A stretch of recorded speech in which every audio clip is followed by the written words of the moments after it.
Recording studio Jalalpur station के पास। Auto के होली में अपना मशीन के सर्विस करा लो ना हो। ऑटो के होली में अपना मशीन के सर्विस करा लो ना हो। देवरुन से होली में चोली खोलावा के भीतरील रंग डलावा ना हो। देवरुन से होली में चोली खोलावा के भीतरील रंग डलावा ना हो। ऑटो के होली में अपना मशीन के सर्विस करा लो ना हो। ऑटो के होली में अपना मशीन के सर्विस करा लो ना हो। देवरुन से होली में चोली खोलावा के भीतरील रंग डलावा ना हो। देवरुन से होली में चोली खोलावा के भीतरील रंग डलावा ना हो।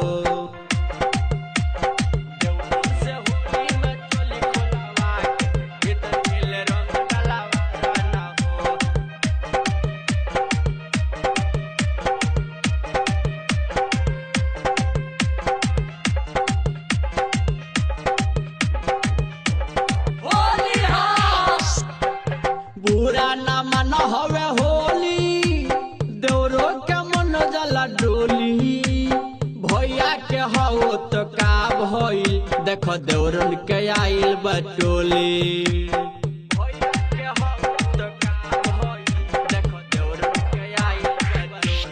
बुरा ना मन हवे होली देवरन के मन जला डोली। भैया के हो तो का भइल देखो देवरन के आइल बटोली। अरे भैया के हो तो का भइल देखो देवरन के आइल बटोली।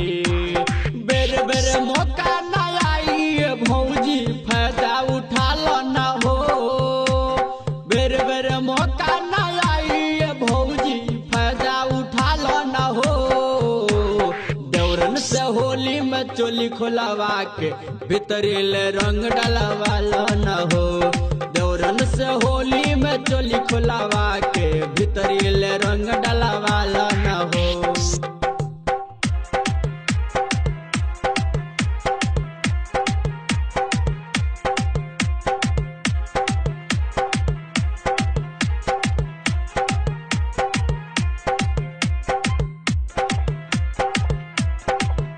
Mix by Vinayak recording studio Jalalpur station के पास।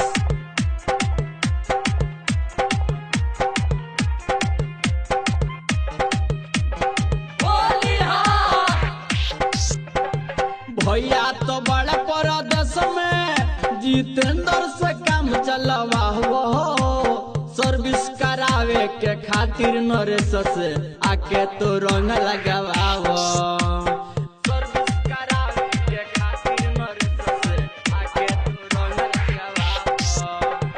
भैया तो बड़ा परदेश में जितेंद्र से काम चलावा हो।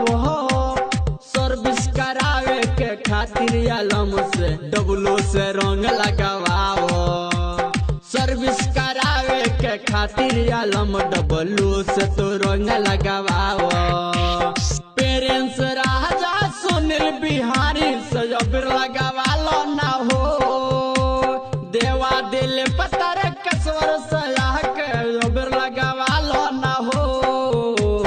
देवरुन से होली में चोली खोलावा के भीतरील रंग डलावा न हो। देवरुन से होली में चोली खोलावा के भीतरील रंग डलावा न हो। ऑटो के होली में अपना मशीन के सर्विस करा लो ना हो। ऑटो के होली में अपना मशीन के सर्विस करा लो ना हो। देवरुन से होली में चोली खोलावा के भीतरील रंग डलावा ना हो। देवरुन से होली में चोली खोलावा के भीतरील रंग डलावा